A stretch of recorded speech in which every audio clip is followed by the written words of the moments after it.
फरिश्ते की कहानी। एक सबक आमूज दास्तान।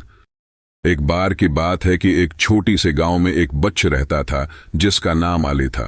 अली बहुत प्यारा और ज़हीन बच्चा था, लेकिन उसकी जिंदगी में एक चीज कमी थी। अली को हमेशा ये लगता था कि उसके साथ कोई नहीं है जो उसे सहारा दे या उसकी मदद करे। एक दिन अली खेलने के लिए बाहर जा रहा था कि अचानक आसमान से एक रोशनी चमकी। वो बहुत हैरान हुआ और उसने वो रोशनी करीब से देखा। जैसे ही वो रोशनी के करीब पहुंचा, एक खूबसूरत फरिश्ता उसके सामने आया।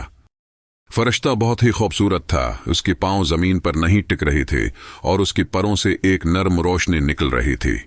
उसका चेहरा बहुत ही मुस्कुराहट से भरा हुआ था। फरिश्ता अली से बोला, तुम्हें परेशानी क्यों है? अली ने कहा, मेरे साथ कोई नहीं है, मुझे हमेशा अकेला ही महसूस होता है। फरिश्ता मुस्कुरा कर बोला, तुम कभी अकेली नहीं हो, हमेशा एक फरिश्ता तुम्हारे साथ होता है। अली ने सवाल किया, क्या वाकई, क्या आप मेरे साथ रहेंगे? फरिश्ता ने कहा, हमेशा तुम्हारे दिल में ईमान और मोहब्बत है और मैं हमेशा तुम्हारे साथ होऊंगा।